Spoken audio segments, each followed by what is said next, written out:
Hello, everyone.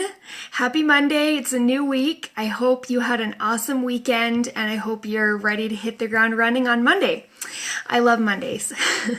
So if you are catching the replay, thank you so much for joining me. To introduce myself, my name is Stephanie and I'm the founder of Eat Happy Nutrition. I am a holistic nutritionist and an eating psychology coach and a mom of 3, and I help women take the guilt and stress out of nutrition and health.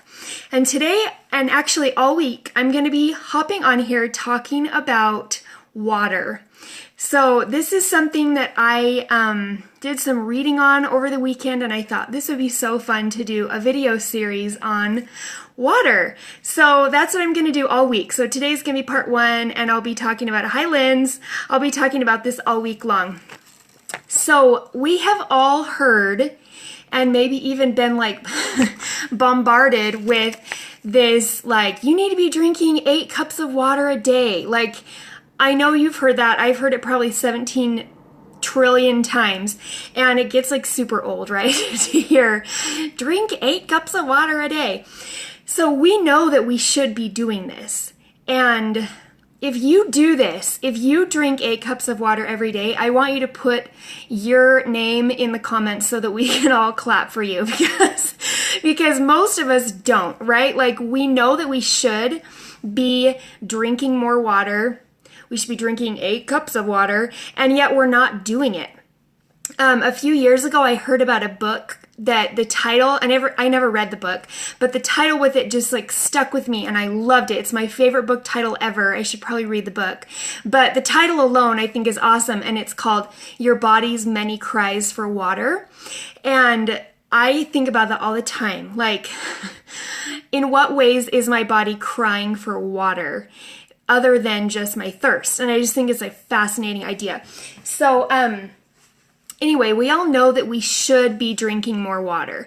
And there are, in the health world, there are so many shoulds, right? Like, we should be drinking more water.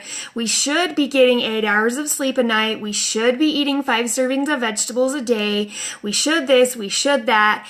And it's like piling bricks on top of our shoulders sometimes. Like, we should be doing all these things and we're not, and we're failures, and oh my gosh, we should just throw in the towel, right? And we get this all or nothing mentality that if we're not doing it all the way, then we shouldn't do it at all. And that mindset, if you feel that way, like, you're not alone, because I feel like that is totally a trap for most of us. Like we start a new diet and we're like, I'm going to do this new diet. I'm going to do it all the way. And then like we slip up. And so we're like, well, forget it. I might as well just go back to eating Captain Crunch every day or whatever it is. Like, we have this all or nothing trap that kind of stops us from making progress, because really the honest truth of it is that any step in the right direction is cause for celebration. If you drink 1 glass of water in a day, that is awesome. It's way better than none, right? Like, or if you get 7 hours of sleep instead of 2, cool. You're making progress. If you eat 1 serving of vegetables, that's better than none. Like, when I say that, of course you're like, well, obviously, but if you've ever fallen into the all or nothing, like, it's a trap. And that is like what I want to help everyone step out of, is this all or nothing mentality around health and nutrition, because it's really stops us from making progress in the right direction.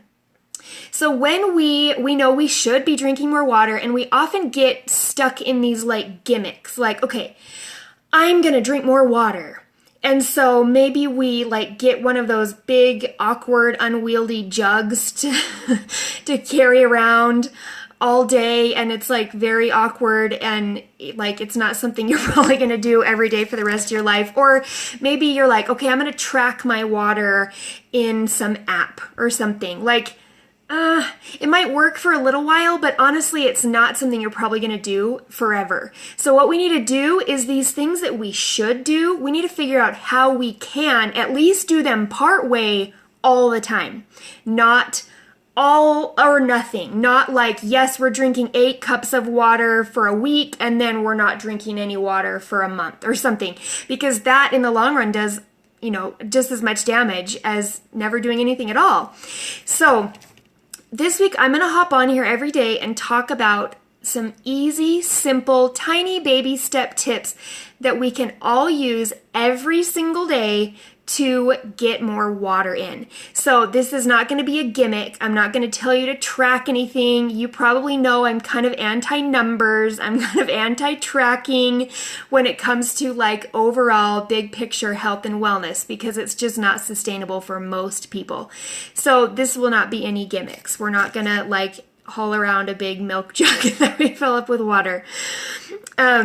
So I just want us to become more aware of our water consumption, and that's my main goal. So I hope you stick with me all week and that you'll find something that's helpful for you. So just a little bit of the science on why our body needs water and why it needs a lot of water. So our body is basically composed of water, 60% water.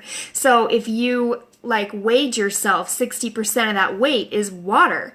And every single cell, every single metabolic process in your body requires water to function. If you go without water for like 3 days, you will die. You can go without food for a couple weeks even, maybe even longer. I can't remember, and it probably depends on your body, but we cannot live without water. It is so vital to every single aspect of our biology.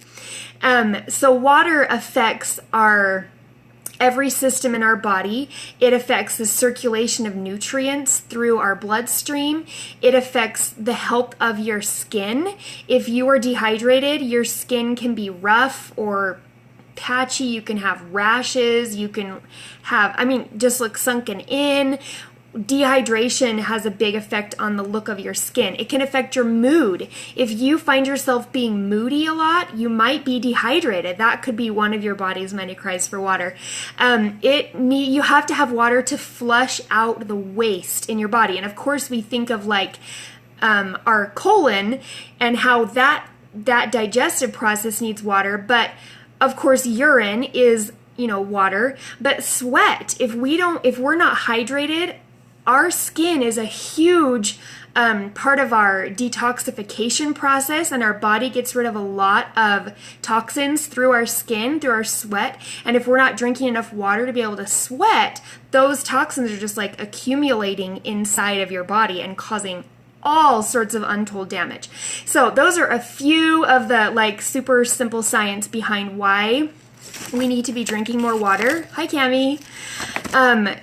But I don't want you to feel like, oh, I should be drinking more water because otherwise I am just a failure. Like, it's not like that. So I really want to have this, like, let's just take these baby steps together and we're just gonna like have fun with this. And it's just gonna be an easy, guilt-free, stress-free attempt to tune in with our body's needs for water. So I hope you'll stick with me all week long. I'll be back on tomorrow talking about one specific way that I use and I always recommend to all of my clients, like first thing, to get more water.